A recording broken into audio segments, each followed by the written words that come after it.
Hello guys, मैं हूं Ashish and I welcome you in our प्यारस channel Phoenix classes.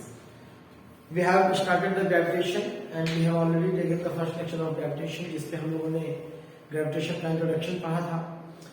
Universal law of gravitation पढ़ा हमने. दो ऑब्जेक्ट के बीच में ग्रेविटेशनल फोर्स कितना होता है हमने ये पढ़ा.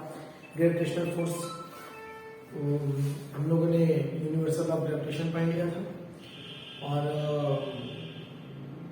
ग्रेविटेशनल फोर्स पूरे यूनिवर्स का बाइंडिंग फोर्स है, ये हमने पढ़ लिया था. ग्रेविटेशनल फोर्स क्यों लगता है हम लोगों ने ये भी पढ़ लिया था. अब आज हम लोग फ्री फॉल शुरू करते हैं. क्या स्टार्ट करते हैं? Free fall. या कि फ्री फॉल क्या है, तो आइए देखिए फ्री फॉल शुरू करते हैं. So let's begin.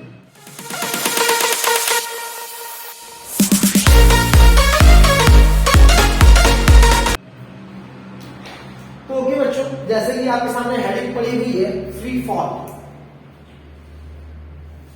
तो देखिए, if any object is falling freely under the influence of gravity then that object will be said to be in state of free fall. कहने का मतलब क्या है कि मान लीजिए कोई ऑब्जेक्ट है, जैसे कि रैंडमली समझ लीजिए, जैसे कि मान लीजिए मार्कर की. अब इस मार्कर को मैंने यूं पकड़ा यहां से और आई जस्ट ड्रॉप्स इट. मैं ऐसे ये था मार्कर और मैंने इसे छोड़ दिया, तो अब ये जो नीचे गिर रहा है तो ये फ्री फॉल हुआ. फ्री फॉल का मतलब होता है कि और कोई दूसरा फोर्स जो है वो कंट्रोल ना करे ऑब्जेक्ट को. ऑब्जेक्ट के ऊपर ग्रेविटी के अलावा और कोई फोर्स नहीं लगना चाहिए. तो अगर कोई ऑब्जेक्ट ग्रेविटी की वजह से नीचे आ रहा है, सिर्फ ग्रेविटेशनल फोर्स की वजह से, और उसके ऊपर कोई दूसरा फोर्स काम नहीं कर रहा है, तब हम बोलेंगे कि ऑब्जेक्ट क्या हो रहा है? फ्री फॉल हो रहा है. जैसे कि आप लोग अपने फ्लैट पे जाते हैं, मान लीजिए अपार्टमेंट में हैं आप और लिफ्ट का यूज कर रहे हैं, तो जब आप लिफ्ट से नीचे आ रहे होते हैं, तो अगर नॉर्मली लिफ्ट से आप नीचे आ रहे हैं तो ये आप उसमें आपका ग्रेविटी की वजह से नीचे आते हैं. ऑब्वियस सी बात है, वेट की वजह से हम नीचे आते हैं, तो लिफ्ट अपने आप नीचे. लेकिन उसके बाद उसको कंट्रोल किया जाता है, धीरे धीरे लिफ्ट नीचे आती है आराम आराम से, है ना. लेकिन मान लीजिए कि आपने लिफ्ट नीचे की ओर अपना ग्राउंड फ्लोर का आपने बटन प्रेस कर दिया और जैसे ही लिफ्ट आपकी चलती है, और मान लीजिए आप 10th फ्लोर पे थे और 10वें फ्लोर से आप 8वें फ्लोर तक पहुंचे ही थे कि अपने आप जो है धोखे से या कैसे भी करके जो लिफ्ट है आपकी, उसकी जो ऊपर की जो रस्सी होती है कंट्रोलिंग वाली, जो कॉर्ड होती है, वो अपने आप टूट जाती है. अब आप जो नीचे आओ वही क्या है? Free fall. ठीक है, तो फ्री फॉल आई समझ में आ रहा होगा. तो जब आप फ्रीली नीचे आ रहे हो सिर्फ ग्रेविटी के फोर्स में, ठीक है. बाकी अगर अर्थ के रिस्पेक्ट में, अगर अर्थ में है ये चीज हो रही है, तो बोला जाएगा free fall on the earth. तो वहां पर ग्रेविटी किसकी होगी? अर्थ की होगी. तो अर्थ की ग्रेविटी के इन्फ्लुएंस में आप फ्रीली फॉल कर रहे होंगे. वहां पर सिर्फ आपके ऊपर एक ही फोर्स लग रहा होगा, अर्थ की ग्रेविटी. अगर यहाँ पर इस मार्कर की मैं बात करूं, अगर आप मून पे हैं और मून पे कोई चीज नीचे गिर रही है फ्रीली और कोई फोर्स नहीं लग रहा है, तो इसका मतलब वो ऑब्जेक्ट मून पे फ्री फॉल कर रहा है अंडर द इन्फ्लुएंस ऑफ. अब वहां पर ग्रेविटी किसकी होगी? मून की ग्रेविटी होगी. आ रही बात समझ में? तो जब कोई ऑब्जेक्ट फ्रीली फॉल करे under the influence of gravitational force और बाकी सारे फोर्स वहां पर एब्सेंट हो और कोई फोर्स ना हो, तो ऐसे फॉल को हम बोलेंगे फ्री फॉल. आई होप आपको बात समझ में आ रही होगी. ठीक है, तो इसे हम कहते हैं फ्री फॉल. ठीक है, ठीक है बेटा. तो ये हो गया फ्री फॉल. अब देखिए इसको इक्वेशन के हिसाब से समझते हैं कि फ्री फॉल कैसे होगा. अच्छा, एक चीज और समझिए कि जब कोई ऑब्जेक्ट फ्री फॉल कर रहा होता है उस समय वो वेट लॉस महसूस करता है. क्या महसूस करता है? वेट लॉस फील करता है. यानी कि जिस समय कोई ऑब्जेक्ट अगर गिर रहा होगा तो उस समय उसको अपना जो वेट महसूस होगा ना, वो जीरो फील होगा. क्या होगा? वो अपने आप को बिल्कुल जीरो वेट फील करेगा. और अगर आपको इसका प्रैक्टिकल करना है तो आप क्या करिए, मैंने बोला ना कि जैसे आप लिफ्ट में होते हैं, ठीक है, तो लिफ्ट से आप नीचे आ रहे होते हैं. अब अगर आपका धोखे से लिफ्ट आपकी थ्रेड जो है वो कट जाती है और आप अपने लिफ्ट के अंदर क्या कर लीजिए, एक वेइंग मशीन अगर आप रख लेते हैं और उसके ऊपर खड़े हो जाते हैं, तो अगर लिफ्ट की थ्रेड कट जाएगी और आप फ्रीली नीचे गिरने लगेंगे, तो आप देखिएगा जो वेटिंग मशीन होगी, वेइंग मशीन होगी, उसमें आपका जो वेट आएगा वो जीरो आएगा. ठीक है, आपका कोई भी वेट वो नहीं बताएगी, क्योंकि जब आप फ्री फॉल कर रहे होंगे तो आपका वेट जो आएगा वो जीरो आएगा. आप वहां पे, और नॉर्मली अगर आप रस्सी तो ऑब्वियसली काट नहीं दोगे जाके, वरना नीचे पहले तो नीचे पहुंच जाओगे तो प्रैक्टिकल तो कंप्लीट हो जाएगा, लेकिन इसके बाद तुम्हारी जिंदगी भी कंप्लीट हो जाएगी, है ना. तो इसलिए ये प्रैक्टिकल तो हम कर नहीं सकते हैं. लेकिन अगर आप देखें तो नॉर्मली जब आप लिफ्ट में उतरते भी है ना, तो लिफ्ट में आप क्या करिएगा कि अपने पैरों के नीचे आप वेइंग मशीन रख लेंगे, 400-500 की आती है, आप ऑनलाइन कहीं से भी खरीद सकते हैं, ठीक है। तो अगर आप वेइंग मशीन के ऊपर खड़े होकर फिर आप लिफ्ट से नीचे आते हैं ना, तो देखिएगा जिस समय आप नीचे आ रहे होंगे तो आपका जो एग्जैक्ट वजन होगा, जो नॉर्मल वजन होगा रुकी हुई लिफ्ट में, उससे आपका वजन कुछ ना कुछ लिफ्ट कम बताएगी। क्या बताएगी? कम बताएगी। तो ऐसा क्यों होता है, ये हम जब वेट आपको पढ़ाऊंगा मैं तब मैं आपको बताऊंगा। पहले यहां पर हम फ्री फॉल की इक्वेशन कर लेते हैं, ठीक है। तो आइए देखिए, तो मान लीजिए कि ये रही हमारी अर्थ, ठीक है, ये हमारी अर्थ है, और अर्थ में मान लीजिए कुछ h हाइट पे, मान लीजिए ये हाइट कुछ h है, h हाइट पे कोई ऑब्जेक्ट है, ठीक है। ये ऑब्जेक्ट, इसका जो मास है वो m है और हाइट जो है वो h है। ये रही अर्थ, ये देखिए फिर से फ्री फॉल हो गया। तो अर्थ की रेडियस मान लेते हैं कुछ r है, ठीक है, ओके। अर्थ का जो मास हो गया वो m ही हो गया, अर्थ की रेडियस जो हो गई वो r ही हो गई, ठीक है। अब ये बताइए कि मान लीजिए कि ऑब्जेक्ट करता है फ्री फॉल, क्या करता है? फ्री फॉल करता है। तो ये बताइए जब ये फ्री फॉल कर रहा होगा तो इसके ऊपर फोर्स कितना लग रहा होगा? क्योंकि ये फ्री फॉल कर रहा है, तो मैंने आपको बताया फ्री फॉल होता ही क्या है कि जब कोई ऑब्जेक्ट, ठीक है, तो मान लीजिए h हाइट पे ऑब्जेक्ट है तो ये फ्री फॉल कर रहा है बेटा। तो जब ये फ्री फॉल कर रहा है तो इसका मतलब इसके ऊपर कौन सा फोर्स लग रहा होगा? सिर्फ अर्थ और ऑब्जेक्ट के बीच में लगने वाला जो ग्रेविटेशनल फोर्स होगा उसी की वजह से तो नीचे आ रहा होगा। तो आइए फोर्स लिख लेते हैं। तो फोर्स कितना हो जाएगा इसके? तो F इक्वल टू हो जाएगा G mass of earth into mass of object upon इनके बीच की डिस्टेंस का स्क्वायर। तो डिस्टेंस कितनी हो जाएगी? r ही हो गई अर्थ की रेडियस, और ऑब्जेक्ट जो था वो h हाइट पे था, तो ये क्या हो जाएगा? re प्लस h का होल स्क्वायर। हो जाएगा कि नहीं हो जाएगा? हो जाएगा, ठीक है। अब ये बताइए, हम बोल सकते हैं कि h is very very smaller than r। भाई हम लोग कितनी हाइट पे आते हैं? 10 metre, 20 metre, 100 metre, 150 metre, 200 metre, इतनी हाइट पे हम नॉर्मल बात कर रहे हैं। 500 मीटर, कितना भी चले जाओगे, बहुत ज्यादा नहीं चले जाओगे, कितना भी जाओगे, लेकिन हमें पता है कि जो अर्थ की रेडियस है वो कितनी है? 6400 किलोमीटर है। कितनी है? 6400 किलोमीटर है। तो 6400 किलोमीटर के कंपैरिजन में ये h जो हाइट है ये बहुत कम है। तो हम क्या कर सकते हैं? h को नेग्लेक्ट कर सकते हैं। तो हम मान सकते हैं कि h यहाँ पे है ही नहीं, तो h को नेग्लेक्ट कर देंगे because h is very very less than r। तो h को मान लीजिए हमने नेग्लेक्ट कर दिया। तो अब फोर्स कितना हो जाएगा? This will be G m e into m upon radius of earth का स्क्वायर। ये हो जाएगा कि नहीं हो जाएगा? इतनी बात समझ में आ गई, बहुत बढ़िया। अब एक बात बताइए, ये ऑब्जेक्ट ऊपर से नीचे आ रहा है, फोर्स के अंडर में आ रहा है। तो जब किसी ऑब्जेक्ट पर फोर्स लगता है और वो नीचे आ रहा है, तो अब नीचे या कहीं नहीं आ रहा हो तो F इक्वल टू हमेशा क्या होता है? m इंटू a होता है, मास इंटू एक्सेलरेशन होता है कि नहीं होता? यानी कि ये मान लो हमारे ऑब्जेक्ट में कितना एक्सेलरेशन आएगा, तो मान लेते हैं कि हमारा जो ऑब्जेक्ट है वो a एक्सेलरेशन से नीचे आता है। कितने एक्सेलरेशन से नीचे आ रहा है? a एक्सेलरेशन से। तो F इक्वल टू क्या हो जाएगा? लिख देते हैं। तो F इक्वल टू हो जाएगा ma, F इक्वल टू क्या हो जाएगा? Mass into acceleration for the object. अब F इक्वल टू ma, अब इसी फोर्स में तो आ रहा है, तो ये जो ma होगा इस फोर्स के इक्वल होगा कि नहीं होगा? होगा। तो ma इज इक्वल टू ये हो जाएगा। तो लिख लीजिए m into a is equal to g mass of earth into mass of object upon radius of earth का स्क्वायर। आएगा समझ में? अब ये हो गया एक्सेलरेशन। अब देखिए मास से मास ऑफ ऑब्जेक्ट क्या हो गया? कैंसिल हो गया।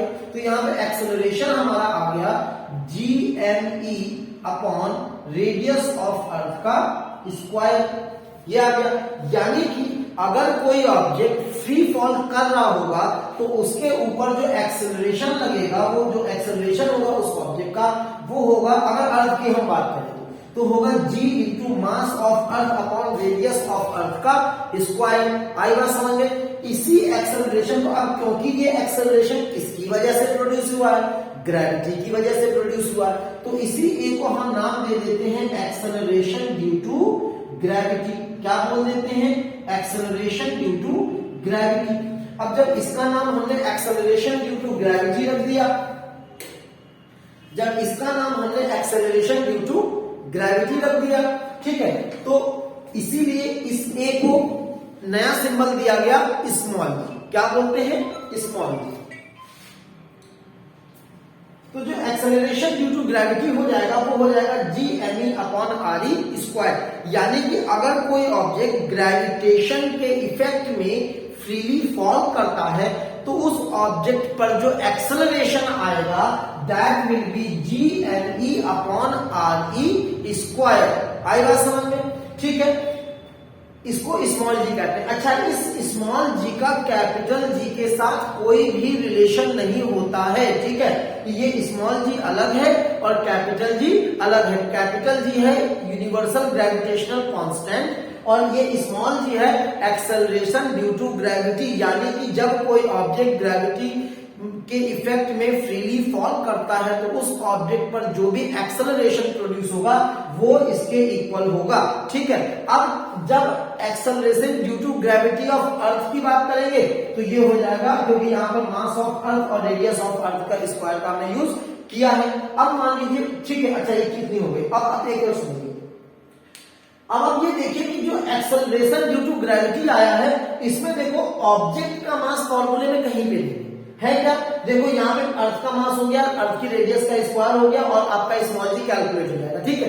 तो इससे ये बात पता चलती है कि ऑब्जेक्ट के मास पर डिपेंड नहीं करता है कि किसी ऑब्जेक्ट पर कितना एक्सेलरेशन आएगा अगर वो ग्रेविटी के इन्फ्लुएंस में नीचे गिर रहा है।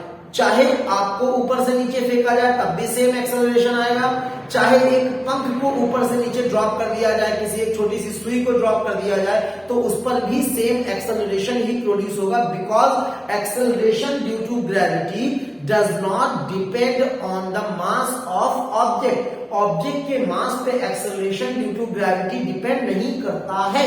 इट इज क्लियर, ठीक है। तो ये आपको ध्यान रखना है, इसमें कोई कंफ्यूजन नहीं होना चाहिए, ठीक है। तो ये अच्छा, जब अर्थ की हम बात कर रहे हैं तो अब देखिए, क्योंकि हमें अर्थ का मास भी पता होता है, अर्थ की रेडियस भी पता होती है, जी तो पता ही है, तो जब इन तीनों वैल्यूज को हम सब्स्टिट्यूट करते हैं तो हमारा जो जी की वैल्यू अर्थ के लिए आती है वो आती है 9.8 मीटर पर सेकेंड स्क्वायर। एक्सेलरेशन है तो यूनिट क्या हो जाएगी? मीटर पर सेकेंड स्क्वायर हो जाएगी, ठीक है।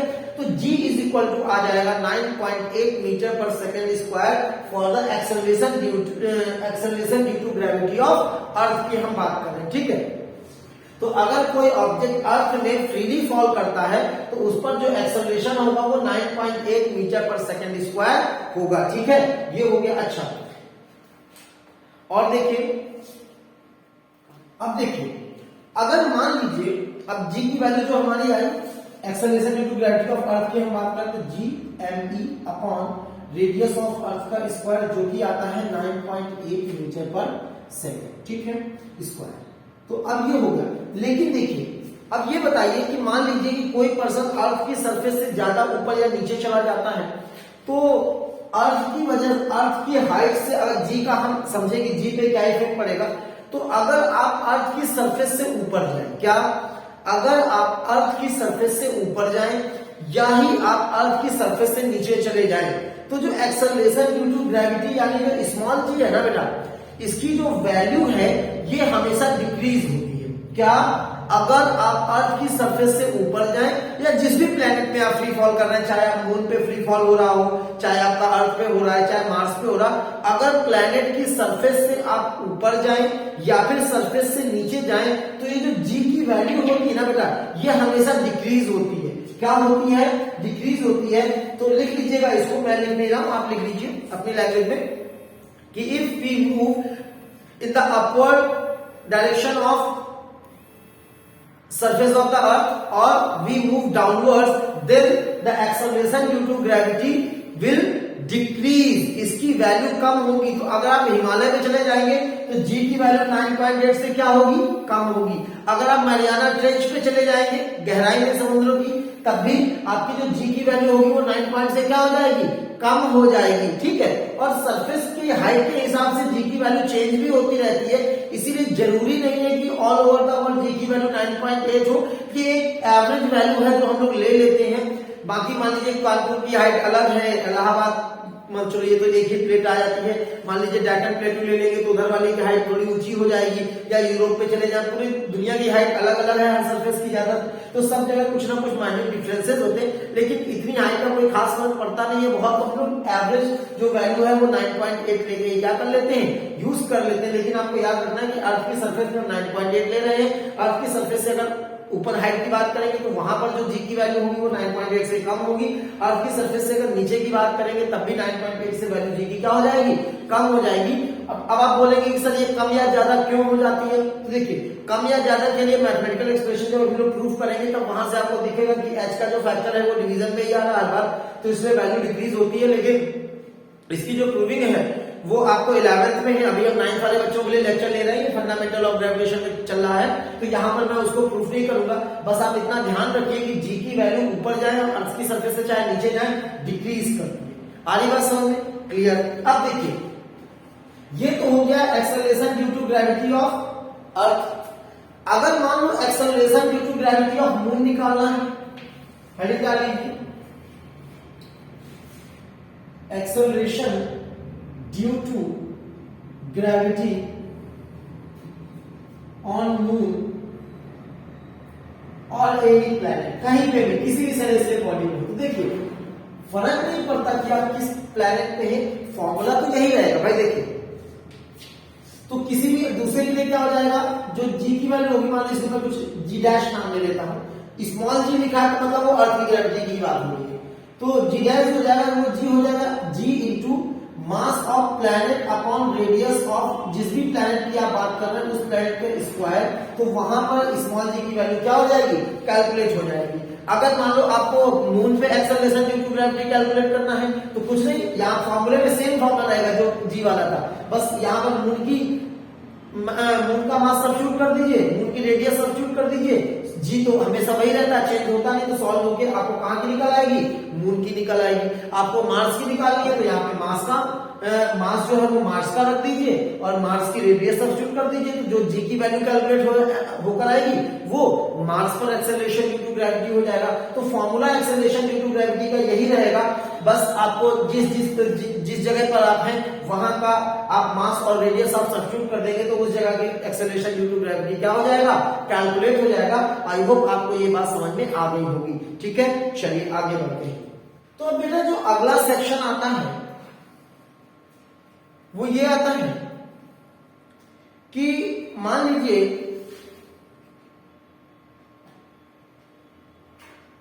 कि कोई ऑब्जेक्ट जो है वो ग्रेविटी के इन्फ्लुएंस में गिर रहा है, क्या ग्रेविटी के इन्फ्लुएंस में गिर रहा है। तो एक चीज समझिएगा, या तो ऑब्जेक्ट को ये मान लीजिए अर्थ की सरफेस है, ये क्या है, सरफेस,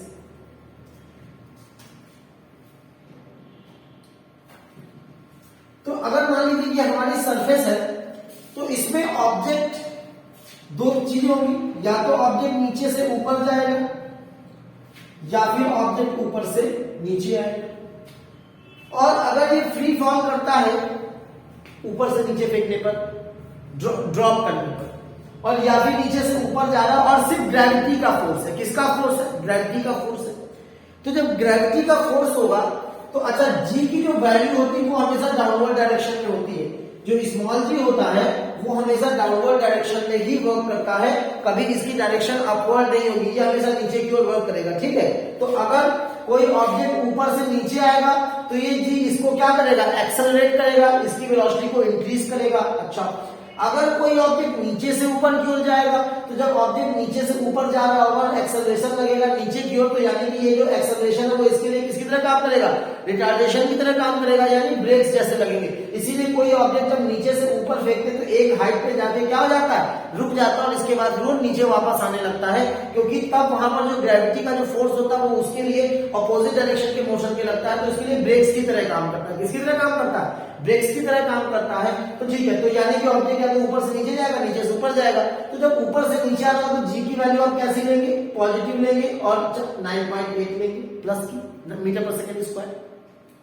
जब कोई ऑब्जेक्ट नीचे से ऊपर जा रहा होगा, तो ऑब्जेक्ट जा रहा है ऊपर, अच्छा जी नीचे क्यों लग रहा है, क्योंकि जो फोर्स ऑफ ग्रेविटी लगता है वो हमेशा अर्थ की तरफ ही लगेगा, नीचे की ओर ही लगेगा, ये कभी ऊपर की ओर नहीं लगता है। तो फोर्स लग रहा है नीचे और ऑब्जेक्ट जा रहा है ऊपर, तो मोशन जो हो रहा है वो फोर्स के अपोजिट डायरेक्शन में हो रहा है।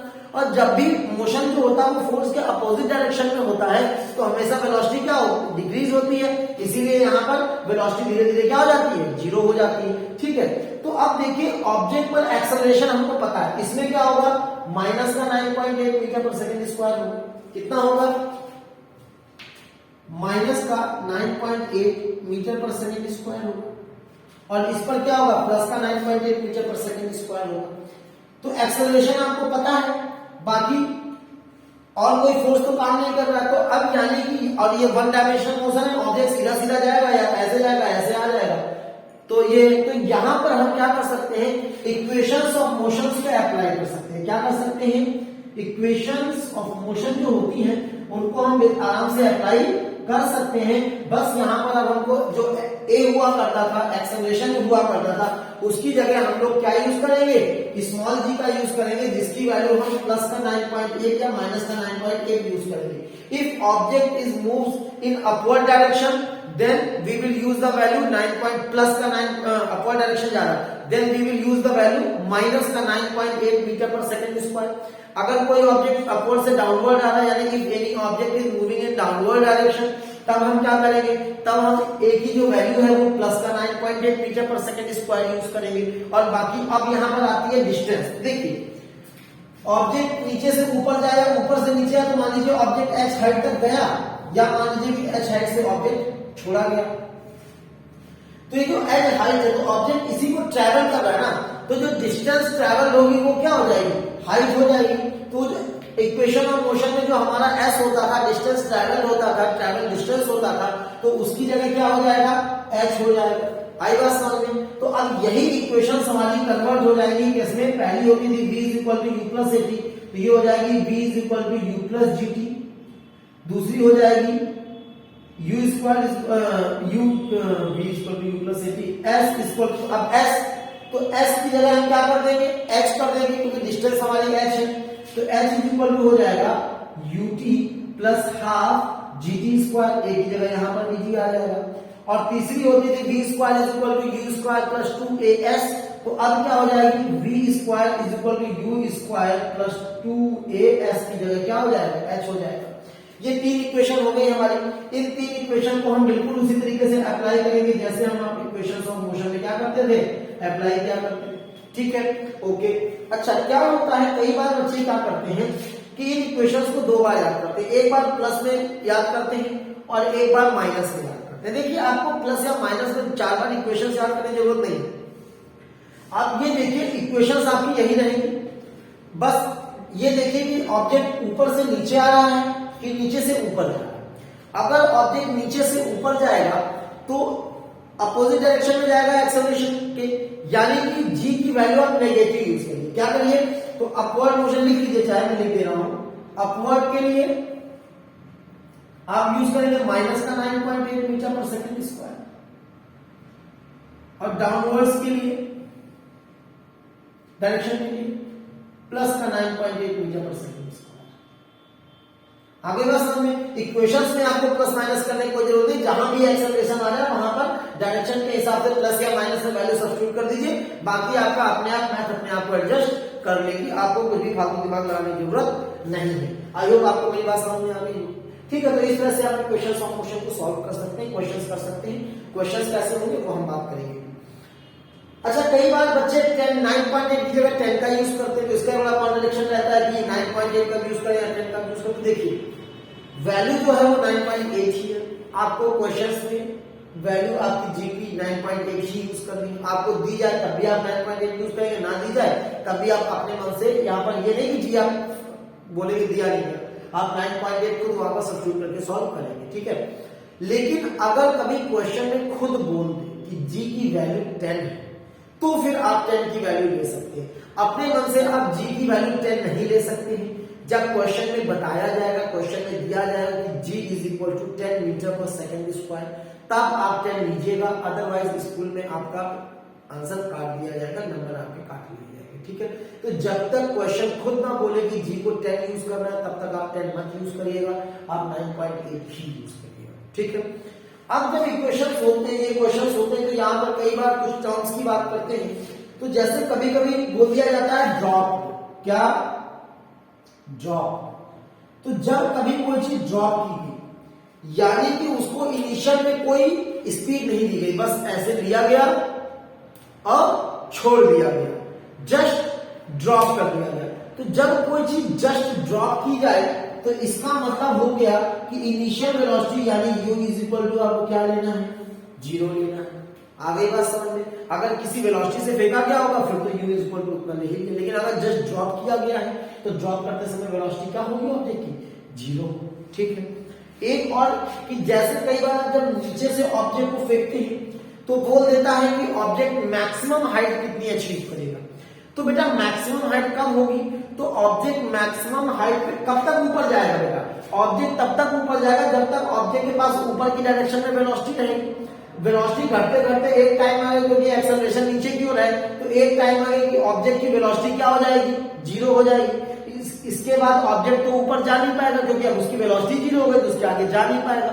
तो यानी कि अगर आपको कभी मैक्सिमम हाइट कैलकुलेट करना है कि ऑब्जेक्ट कितनी हाइट तक जाएगा, तो आपको वहां पर फाइनल वेलोसिटी क्या ले लेनी है, 0 ले लेनी है। क्योंकि जब आप फाइनल वेलोसिटी, जब मैक्सिमम हाइट पे बंदा होगा, ऑब्जेक्ट होगा, तो वहां पर फाइनल वेलोसिटी क्या हो जाएगी, 0 हो जाएगी, क्योंकि इसके बाद वो आगे जाएगा नहीं। तो आप तब उस समय तक की डिस्टेंस निकाल लीजिए जब ऑब्जेक्ट की वेलोसिटी क्या हो जाए, 0 हो जाए। यानी वहां पर आप फाइनल वेलोसिटी क्या यूज करेंगे, 0 यूज करेंगे। तो वहां पर जो भी डिस्टेंस निकल के आएगी वो क्या हो जाएगी, maximum height achieve by the object हो जाएगी। आई होप आपको बात क्लियर हो गई होगी। अब बाकी जो क्वेश्चंस होंगे अभी और मतलब एप्लीकेशन इसका, तो हम लोग न्यूमेरिकल जब करेंगे, अभी हम लोग थ्योरी लेक्चर्स चल रहे हैं हमारे, तो जब थ्योरी कंप्लीट हो जाएगी फिर हम लोग न्यूमेरिकल सेक्शन में आएंगे, तो न्यूमेरिकल्स करेंगे तो आपको और अच्छे से क्लियर हो जाएंगी चीजें।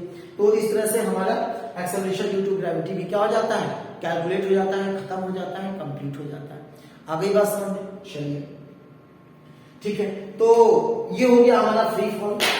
अब हमारा सिर्फ वेट रह जाता है और वेट के बाद फिर हमारा ग्रेविटेशन फिनिश हो जाएगा।